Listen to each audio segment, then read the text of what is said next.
नमः शिवाय। हर हर महादेव। मित्रों, कैसे आप सब? शिव शक्तोहम चैनल पे आप सबका हार्दिक स्वागत है। चैनल पे यदि नए हैं तो विनम्रता से निवेदन करूंगा कि चैनल को सब्सक्राइब कर लें ताकि हमारे द्वारा बनाई हुई कोई वीडियो सबसे पहले आपको प्राप्त हो।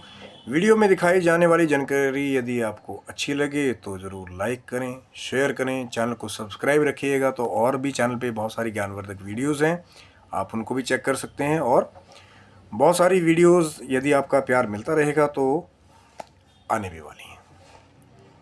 तो मित्रों, आज बात कर रहे हैं उनके लिए कि एक बहुत ही पुरानी कहावत है कि मन जीते तो जग जीत। इसका अर्थ क्या है? मन जीते तो जग जीत का अर्थ है कि जिसने अपने मन को जीत लिया। अब कई बार आदमी जल्दी उठना चाहता है लेकिन सुबह मन आलस करता है, नहीं थोड़ी देर सो लेता हूँ, सो जाता है। और एक वो है जो जैसे सुबह उठता है तो मन कई बार बोलता है यार बाहर बहुत ठंडा है, अभी नहाना नहीं है, अभी सो जाते हैं। लेकिन उसके अंदर एक विल पावर होती है, वो अपने मन को भी कमांड देता है कि नहीं, उठना है, जीवन में कुछ बनना है। क्योंकि इसका प्रयोग करके जब बुद्धि सही काम करती है और बुद्धि पे ही आपका ज़्यादा डिसीजन मेकिंग रहती है तो यहाँ से आदमी कम हारता है। लेकिन जब यहाँ से सोचना शुरू कर देता है तो वहाँ पे बहुत सारी चीज़ें जो हैं फिर उसके लिए हर जगह, वो फिल्मों में अच्छा लगता है कि दिल से प्यार करो, दिल से प्यार करो, लेकिन थोड़ा सा इसका भी खुला होना बहुत ज़रूरी है। क्योंकि जब ये हावी हो जाता है तो ये काम करना बंद कर देता है। इसलिए बहुत सारे लोगों को कई बार, मैं सबकी बात नहीं कर रहा हूँ, धोखा खाना पड़ता है प्यार में, रिलेशनशिप में। जी हमने गलत आदमी को चुन लिया है, अब हमें धोखे मिल रहे हैं, अब हमारे दिमाग में बहुत प्रेशर है, हम डिप्रेशन में जा रहे हैं। लेकिन एस्ट्रोलॉजी और ज्योतिष में इसका क्या कारण है कि जो आदमी को मानसिक परेशानियां मिलती हैं या वो मानसिक रूप से खुद को दुर्बल महसूस करता है? तो हमारी कुंडलियों में चंद्रमा, जो चंद्रदेव हैं, जो हमारी कुंडली में चंद्रदेव की स्थिति है, मैं फिर से बात कर रहा हूँ, लगन चार्ट पहले देखिए, फिर जो दूसरे चार्ट हैं उनको बाद में देखना शुरू करिए। लगन इसीलिए तो ना, बृहद जातका होरा शास्त्रा में ऋषि पराशर जी ने, जो कि हमारे उत्तर भारत के ज्योतिषीय स्तंभ है या भारतवर्ष के, उन्होंने पहला जो घर बनाया वो बनाया ही लगन के लिए। अब बहुत सारे लोग जो हैं वो राशियों के चक्कर में कि जी चंद्रमा किस राशि में है, वो आपका स्वभाव जरूर तय करता है। चंद्रमा जिस भी राशि में होता है जातक के जन्म के समय, तो उसका स्वभाव कहीं ना कहीं, उसका मन जो है वो उन चीज़ों की तरफ ज़्यादा होता है। तो आज बात कर रहे हैं जो लोग कमज़ोर याददाश्त से परेशान हैं, जो लोग जैसे कि बहुत ज़्यादा बाहर जाते हैं तो सोचते ही घबरा जाते हैं कि बाहर लोगों से बातचीत कैसे करेंगे, काम कैसे करेंगे, दिमाग हमारा चल नहीं रहा, हमारा माइंड स्टक हो रखा है, जैसे बोलते हैं कि ब्लॉक हो रखा है, बिल्कुल हिम्मत मारी गई है, हमें धोखे मिल रहे हैं, लोग हमारा फ़ायदा उठाते हैं। तो ज्योतिष आप भी अपनी कुंडली अगर है थोड़ा बहुत देख पाते हैं तो चंद्रमा जब निर्बल, कई बार 0 डिग्री के, कई बार चंद्रमा जो है वो नीच के हो जाते हैं, तो नीच के चंद्रमा में लोगों के साथ बड़ी अलग हरकतें होगी, उनका काम ही उल्टे तरफ जाएगा, ध्यान काम करने का मन ही करेगा कि मैं उल्टा काम करूं, किसी से लड़ाई झगड़ा करूं, थप्पड़ मारूं, आज यहाँ बैठा हूं तो मन नहीं लग रहा, फिर वहाँ जा रहा हूं तो मन नहीं लग रहा, भटक रहे हैं। तो नीच का चंद्रमा भी बहुत बार लोगों को भटकाता है मन को पूरा। जब मन ही शांत नहीं होगा, आप कहीं भी चले जाइए और कोई भी बड़ी से बड़ी आप दवाई खरीद लो, खा लो, थोड़े दिन के लिए लगेगा, फिर उसके बाद वो आपकी याददाश्त पे भी फ़र्क डालने लग जाता है। डिप्रेशन के बारे में चैनल को सब्सक्राइब रखिएगा ताकि पूरी बातें जो हैं वो, डिप्रेशन की भी एक अलग टॉपिक है पर इसी खराब चंद्रमा से जुड़ा हुआ है। अब बहुत सारे लोग आते हैं, बहुत सारे ज्योतिषी आते हैं, वो डराना शुरू कर देते हैं, चंद्रमा बिगड़ गया महाराज, अब तो गए आप। अब जो डरा हुआ है और डर जाता है कि एक तो पहले मेरा दिमाग काम नहीं करा कि मैं करूँ क्या, डिसीजन मेकिंग मेरी कमज़ोर हो गई है, ऊपर से फिर कोई आके धोती पहन के तिलक लगा के आपको और डरा दे कि भैया अब तो आपका काम ख़राब है, कुछ नहीं हो सकता ज़िंदगी में, जाओ अपना कुंडली बुरे बिस्तर बांधो, अब फिर या तो ये वाला बहुत बड़ा पाठ कराओ, वो वाला कराओ। अब प्रॉब्लम कहाँ आती है कि जिनके पास तो मुद्रा है वो अपना पाठ करा लेते हैं, लेकिन वो जो बेचारे जिनका बिजनेस ही ठप पड़ा हुआ है, घर में पैसे नहीं है, घर में पहले से कोई रोग चल रहा है, माँ बाप उतने पैसे वाले नहीं हैं, गरीबी में पहले दिन काट रहे हैं, कर्जे में चल रहे हैं, मंदी में चल रहे हैं, वो कैसे पाठ कराएंगे फिर? क्योंकि ब्राह्मण देवता तो घर में जब आएंगे तो दक्षिणा देनी पड़ेगी। और आजकल तो बहुत जगह, मैं शब्दों का प्रयोग नहीं करना चाहता, बहुत कम ऐसे ब्राह्मण हैं जो दूसरों को देख करके उनके दर्द को समझ करके कि उनकी कंडीशन क्या है उस हिसाब से दक्षिणा को लेते हैं। नहीं तो कई जगह तो ऐसा देखा जा रहा है कि चाहे आप अपना घर बेचते रहो, आप अपना सोना बेचते रहो, अपना गहना बेचते रहो, कि हमने तो पाठ करना है तो हम तो साथ बैठेंगे तो साथों के साथों को आपको उतना देना पड़ेगा। और कई बार नहीं कहना चाहिए फिर से कि लोग पूरा पाठ भी नहीं करते।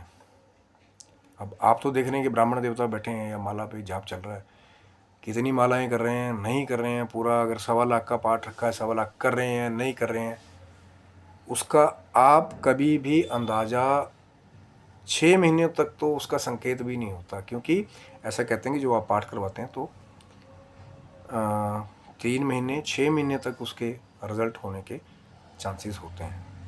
मैं उनकी बात नहीं कर रहा हूँ जो बहुत ही बीमार है, जिनका अभी तत्काल महामृत्युंजय किया, भगवान शिव की कृपा हो जाए तो आदमी रातों रात भी ठीक हो जाता है।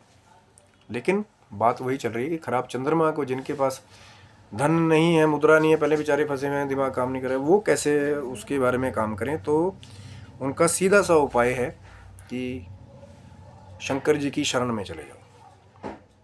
अब शंकर जी की शरण में जाने से क्या मतलब है कि जो आराधना है भगवान शंकर की, अब कई कहेंगे जी हम तो बिस्तर से उठ ही नहीं पाते हैं, हमारा तो दिमाग ही बड़ा कमज़ोर है, हम मंदिर तक नहीं जा पाते हैं। कोई नहीं कह रहा कि आप मंदिर जाइए, आप अपने घर पे बैठ के ही पहले भगवान शिव का ध्यान करें, और जितना हो सके मानसिक रूप से जाप भी, मैं वही बात कह रहा था कि अलग अलग प्रकार का होता है, लेकिन जो हमारी मानसिक जो चेतना बिगड़ी हुई है उसको ठीक करने के लिए मानसिक जाप जो है वो बहुत ज़्यादा ज़रूरी है।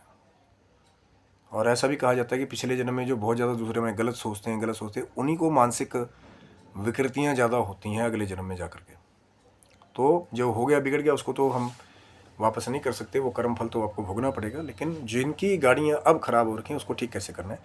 तो शंकर जी की आराधना करें, कोशिश करें कि सोमवार के दिन छोटा सा एक उपाय भी मैं आपको बता रहा हूँ। एक लोटा लेकर के, अब जो तांबे का बर्तन है उसमें दूध लेकर के कभी मत जाओ, स्टील का है या दूसरा चांदी का ही आपके पास लोटा है तो बात और अच्छी हो जाएगी। तो लोटा लेकर के उसमें थोड़ा सा दूध डालें, उसको पानी से पूरा भरें, फिर उसमें थोड़ा सफ़ेद तिल डालें, काला तिल डालें, और उससे भगवान शंकर जी का अभिषेक करें, यानी शिवलिंग पे जा कर के चढ़ा दीजिए। मंत्र ओम नमः शिवाय बोल सकते हैं, शिव शिव बोल सकते हैं। और एक बड़ी छोटी सी बात है कि एकदम ही सब कुछ नहीं मिल जाता। कई लोग ऐसा करते हैं, 2-4 सोमवार शिव जी के मंदिर में गए और उसके बाद नहीं मिला, बोले यार कुछ हो नहीं रहा, 3-4 सोमवार चला गया मैं, बहुत बड़ी बात कर दी मंदिर में। तो नियम से जब तक आपको फ़र्क ना लगे, हो सकता है आपको 3 महीने लगें, 16 सोमवार लगें, या थोड़ा और ज़्यादा टाइम उसे लग सकता है, क्योंकि जैसे हमारे कर्म होते हैं, कर्म फल के हिसाब से हमारे को हमारे फल की प्राप्ति होती है। वो तो शंकर जी पे डिपेंड करता है। अब शंकर जी हो सकता है एक रात में ही प्रसन्न हो जाए, या हो सकता है 1 साल में भी प्रसन्न ना हो, क्योंकि देवी देवता को आप लोग बांध नहीं सकते ना कि आओ मेरी मर्जी से आओ, मुझे दो और जाओ, तो सौदाबाजी टाइप हो गया ना। आस्था और श्रद्धा रखिए, मार्ग पर बढ़ते रहिए, एक ना एक दिन आपको मंजिल ज़रूर प्राप्त होगी, अगर विश्वास रखेंगे तो। श्रद्धा है नहीं, फिर पड़ोसियों के कहने पे या किसी कहने पे बस वैसे जा रहे हैं, मन में श्रद्धा नहीं है, तो पहले श्रद्धा को आगे रखिए, विश्वास रखिए, उसके बाद फिर जब आप पूजन करते हैं तो श्रद्धा की शक्ति, विश्वास की शक्ति मिल करके फिर वो जो कमज़ोर चंद्रमा है, जो हमारे मानसिक लेवल को निर्बल कर देते हैं कि भाई मेरी तो बस की है ही नहीं, वहाँ पे भी वो पावर भर देता है। यही मंत्र की पावर है। और जो अभिषेक का एक मैंने आपको उपाय बताया, और दूसरा उपाय क्या है कि जितना ज़्यादा हो सके ओम नमः शिवाय का, या बहुत सारे आजकल गुरु महात्मा बैठे हैं कि जी महिलाओं को शिवाय नमः का जप करना चाहिए, शास्त्र में कहीं ना कहीं वर्णित भी है। लेकिन जैसे ही गुरु के द्वारा मंत्र प्राप्त हो जाता है तो उसका जाप, या आप अगर पहले से आपको गुरु ने ओम नमः शिवाय दे रखा है तो आप ओम नमः शिवाय मंत्र का जितना ज़्यादा हो सके उतना जप करें। क्योंकि जब चंद्रमा का जीवन क्षय रोग के द्वारा खत्म होने जा रहा था तो भगवान शिव ने ही चंद्रमा को अपने सिर पे धारण करके फिर चंद्रमा के जिंदगी का रक्षण किया था, उनको शरण दी थी। तभी तो मैंने वीडियो की शुरुआत में कहा ना कि शंकर जी की शरण में चले जाइए। चाहे आप नित्य भी अभिषेक कर सकते हैं, सोमवार के सोमवार तो करिए करिए, क्योंकि चंद्रमा का दिन ही सोम का दिन होता है। अगर चंद्रमा नीच है, सफ़ेद वस्तु का दान करें, दूध का दान करें। अगर चंद्रमा निर्बल है तो कोशिश करें कि जो सफ़ेद चीज़ें हैं, अगर आपके लिए चंद्रमा योग कारक है कुंडली में, तो दूध का सेवन ज़्यादा करें। अब इस चीज़ को समझ लो, एक वो आदमी है जिसको सफ़ेद कलर से फ़ायदा होता है तो वो सफ़ेद का ज़्यादा प्रयोग करे, जिसको सफ़ेद कलर से नुकसान होता है वो उसको दान करे, उसको निकाले। ये एक सीधा सा सिद्धांत है। अब आजकल बहुत जगह क्या देख रहे हैं, चंद्रमा नीच का हो गया तो भाई आप लोग ऐसा करो, एक सुचा मोती अपनी उंगली में डाल लो, उसके बाद आपका सब कुछ ठीक हो जाएगा। और उलट होना शुरू हो जाता है कई बार। क्यों? क्योंकि जहाँ पे मोती को दान करना चाहिए था, निकालना है हमारे को घर से उस चीज़ को, वहाँ आप उसको और पावर दे रहे हैं। पावर उसको देनी है जिसका चंद्रमा योग कारक है, उसको फ़ायदा देने वाला है, लेकिन कुंडली में कहीं ना कहीं कमज़ोर है, फल देने में समर्थ नहीं है, तो वहाँ पे आप नग की पावर उसको लगाएं। कई बार ऐसा भी बहुत जगह एक द्वंद्व वाली सिचुएशन और है कि लगन का स्वामी ही चंद्रमा है लेकिन नीच का होकर बैठा हुआ, आप क्या करेंगे? तो वहाँ पे भी पावर सोच समझ के लगानी चाहिए। वैसे तो नहीं लगाओगे तो अच्छा है, उसके मंत्रों का जाप करें।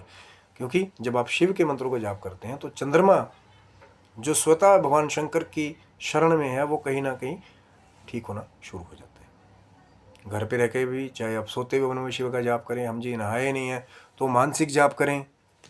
आप नहीं नहा सकते हैं, शरीर में नहीं शक्ति है, सोचते हैं ना, जैसे हम अभी बैठे बैठे गार्डनों में घूम रहे हैं या पड़ोसी को कह रहे हैं यार ये तो गाड़ियाँ गाड़ियाँ छापी जा रहा है, वहाँ सोच रहे हैं, तो उस समय मंत्र के बारे में सोचेंगे। ओम नमः शिवाय, शिव जी का ध्यान करेंगे। शिव जी का फोटो अपने कमरे में आप लगा सकते हैं ताकि, और कोशिश करिए कि जब आप जाप करें तो आपका मुख जो है वो उत्तर की तरफ या पूर्व की तरफ हो। अब उसमें बहुत सारे लोग कई द्वंद्व मचा देते हैं कि जी हमारा मंदिर के मुख किस तरफ होना चाहिए। मंदिर तो भैया वहीं रहेगा जो आपकी ऊर्जाएं हैं। उत्तर की तरफ तब बोलते हैं कि कैलाश जो है वो उत्तर दिशा में जहाँ शंकर जी विराजते हैं, तो आपका मुख शंकर जी की तरफ हो, तो शंकर जी वहाँ से बैठ के वो ऑटोमेटिकली दक्षिण की तरफ, क्या वो तो सभी को ही देख रहे हैं।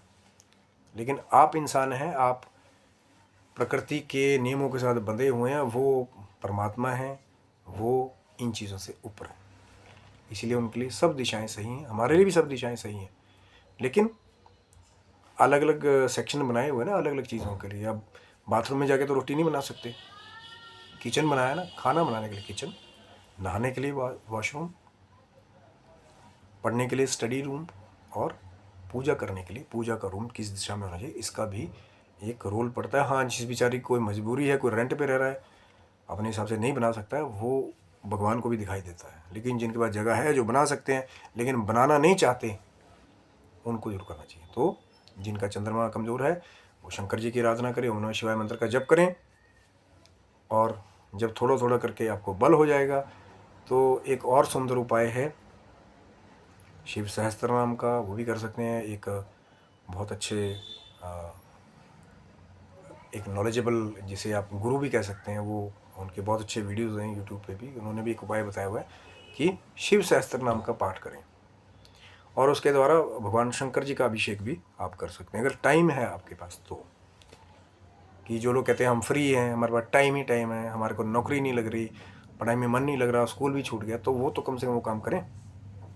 खुद भी पढ़ सकते हैं शिव सहस्त्रनाम, हाथ में लोटा लिया, भगवान शंकर के ऊपर अभिषेक किया, या किसी अगर आपके पास समर्थता है तो विद्वान से भी करा सकते हैं। तो ये शंकर जी की कृपा है।